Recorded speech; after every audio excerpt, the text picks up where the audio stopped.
नमस्कार प्रिय छात्रों, स्वागत है आपका आपके ही प्रिय चैनल में। आशा है आप सभी स्वस्थ एवं सुरक्षित होंगे।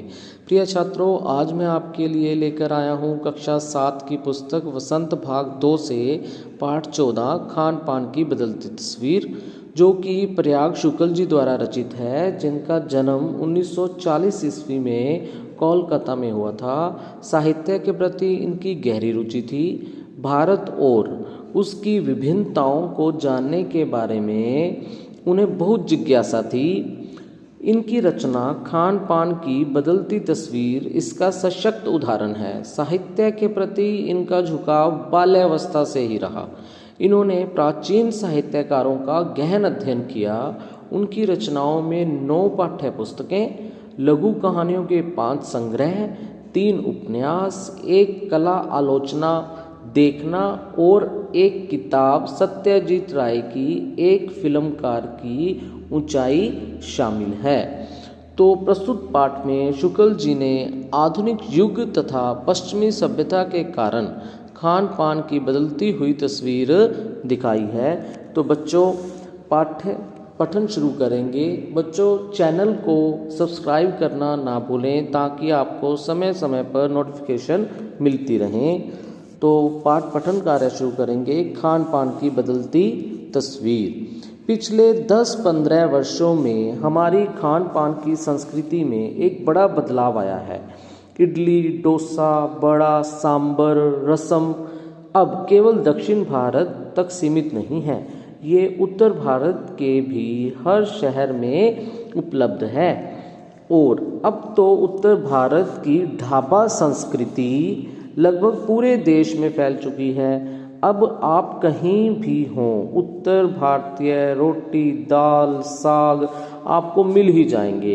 फास्ट फूड, तुरंत भोजन का चलन भी बड़े शहरों में खूब बढ़ा है। इस फास्ट फूड में बर्गर, नूडल्स जैसी कई चीज़ें शामिल हैं। एक ज़माने में कुछ ही लोगों तक सीमित चाइनीज़ नूडल्स अब संभवतः किसी के लिए अजनबी नहीं रहे। 2 मिनट्स नूडल्स के पैकेट बंद रूप से तो कम से कम बच्चे, बूढ़े सभी परिचित हो चुके हैं। इसी तरह नमकीन के कई स्थानीय प्रकार अभी तक भले मौजूद हों, लेकिन आलू चिप्स के कई विज्ञापित रूप तेजी से घर घर में अपनी जगह बनाते जा रहे हैं। गुजराती ढोकला, गाठिया भी अब देश के कई हिस्सों में स्वाद लेकर खाए जाते हैं। और बंगाली मिठाइयों की केवल रस भरी चर्चा ही नहीं होती, वे कई शहरों में पहले की तुलना में अधिक उपलब्ध है। यानी स्थानीय व्यंजनों के साथ ही अब अन्य प्रदेशों के व्यंजन पकवान भी प्रायः हर क्षेत्र में मिलते हैं। और मध्यम वर्गीय जीवन में भोजन विविधता अपनी जगह बना चुकी है। कुछ चीज़ें और भी हुई हैं। मसलन अंग्रेज़ी राज तक जो ब्रेड केवल साहबी ठिकानों तक सीमित थी, अब वह कस्बों तक पहुंच चुकी है और नाश्ते के रूप में लाखों करोड़ों भारतीय घरों में सेंकी तली जा रही है। खान पान की इस बदलती हुई संस्कृति से सबसे अधिक प्रभावित नई पीढ़ी हुई है, जो पहले के स्थानीय व्यंजनों के बारे में बहुत कम जानती है, पर कई नए व्यंजनों के बारे में बहुत कुछ जानती है। स्थानीय व्यंजन भी तो अब घटकर कुछ ही चीज़ों तक सीमित रह गए हैं। बम्बई की पाव भाजी और दिल्ली के छोले कुलचों की दुनिया पहले की तुलना में बड़ी ज़रूर है, पर अन्य स्थानीय व्यंजनों की दुनिया में छोटी हुई है। जानकार ये भी बताते हैं कि मथुरा के पेड़ों और आगरा के पेठे नमकीन में अब वह बात कहाँ रही। यानी जो चीज़ें बची भी हुई हैं उनकी गुणवत्ता में फ़र्क पड़ा है। फिर मौसम और ऋतुओं के अनुसार फलों, खाद्यान्नों से जो व्यंजन और पकवान बना करते थे, उन्हें बनाने की फुर्सत भी अब कितने लोगों को रह गई है। अब गृहिणियों या कामकाजी महिलाओं के लिए खरबूजे के बीज सुखाना, छीलना और फिर उनसे व्यंजन तैयार करना सचमुच दुस्साध्य है।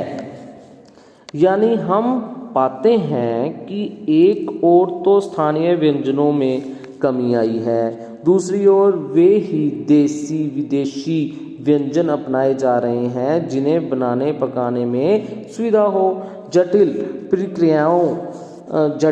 प्रक्रियाओं वाली चीज़ें तो कभी कभार व्यंजन पुस्तिकाओं के आधार पर तैयार हो जाती हैं। अब शहरी जीवन में जो भागम भाग है उसे देखते हुए यह स्थिति स्वाभाविक लगती है। फिर कमर तोड़ महंगाई ने भी लोगों को कई चीज़ों से धीरे धीरे वंचित किया है। जिन व्यंजनों में बिना मेवों के स्वाद नहीं आता, उन्हें बनाने पकाने के बारे में भला कौन 4 बार नहीं सोचेगा। खान पान की जो एक मिश्रित संस्कृति बनी है, इसके अपने सकारात्मक पक्ष हैं। गृहिणियों और कामकाजी महिलाओं को अब जल्दी तैयार हो जाने वाली विविध व्यंजनों की विधियां उपलब्ध हैं। नई पीढ़ी को देश विदेश के व्यंजनों को जानने का सुयोग मिला है, भले ही किन्हीं कारणों से और किन्हीं खास रूपों में, क्योंकि यह भी एक सच्चाई है कि ये विविध व्यंजन इन्हें निखालिस रूप में उपलब्ध नहीं है। आज़ादी के बाद उद्योग धंधों, नौकरियों, तबादलों का जो एक नया विस्तार हुआ है, उसके कारण भी खान पान की चीज़ें किसी एक प्रदेश से दूसरे प्रदेश में पहुंची हैं। बड़े शहरों के मध्यम वर्गीय स्कूलों में अब दोपहर के टिफ़िन के वक्त बच्चों के टिफ़िन डिब्बे खुलते हैं तो उनमें विभिन्न प्रदेशों के व्यंजनों की एक खुशबू उठती है। हम खान पान से भी एक दूसरे को जानते हैं। इस दृष्टि से देखें तो खान पान की नई संस्कृति में हमें राष्ट्रीय एकता के लिए नए बीज भी मिल सकते हैं।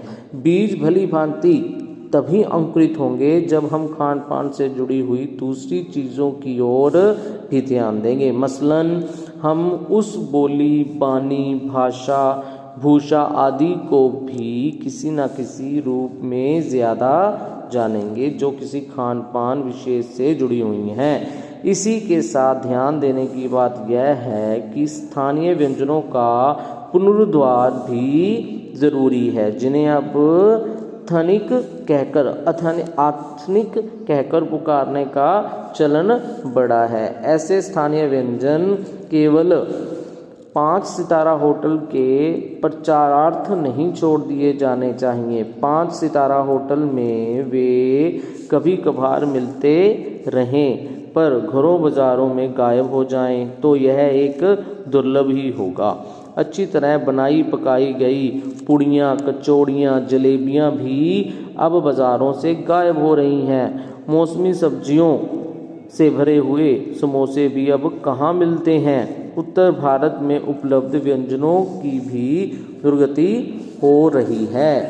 अचरज नहीं कि पहले उत्तर भारत में जो चीज़ें गली मोहल्लों की दुकानों में आम हुआ करती थी, उन्हें अब खास दुकानों में शामिल तलाशा जाता है। यह भी एक कड़वा सच है कि कई स्थानीय व्यंजनों को हमने तथाकथित आधुनिकता के चलते छोड़ दिया है और पश्चिम की नकल में बहुत सी ऐसी चीज़ें अपना ली हैं जो स्वाद, स्वास्थ्य और सरसता के मामले में हमारे बहुत अनुकूल नहीं हैं।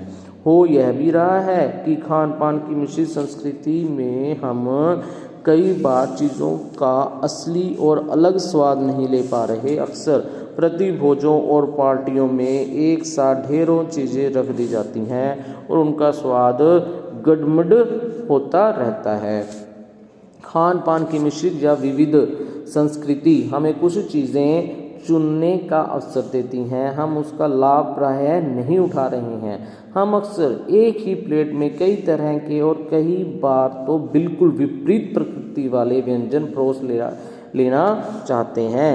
इसलिए खान पान की जो मिश्रित विविध संस्कृति बनी है और लग यही रहा है कि यही और अधिक विकसित होने वाली है उसे तरह तरह से जांचते रहना ज़रूरी है। तो बच्चों संक्षेप में अगर कहें, लेखक कहना चाह रहा है कि अब देश के हर कोने में सब तरह के व्यंजन मौजूद हैं जो कि एक ज़माने में कुछ जगहों तक सीमित थे। आज सभी व्यंजनों से सभी लोग परिचित हैं। इसे ही खान पान की मिश्रित संस्कृति कहते हैं। तो आशा है बच्चों आपको पाठ समझ आ गया होगा। तो कृपया चैनल को सब्सक्राइब करना ना भूलें ताकि आपको नोटिफिकेशन समय पर मिलती रहे। तो बच्चों इसके बाद कुछ प्रश्न हैं जो कि निबंध में से हैं, ठीक है। इसके बाद जो प्रश्न है वो निबंध से आगे के कुछ प्रश्न हैं। फिर कुछ प्रश्न जो है वो अनुमान और कल्पना के हैं, भाषा की बात के हैं। तो बच्चों आशा है आपको पूरा पाठ समझ आ गया होगा। तो आप चैनल को सब्सक्राइब करना ना भूलें ताकि आपको नोटिफिकेशन जो है वो समय समय पर मिलती रहे। धन्यवाद प्रिय छात्रों।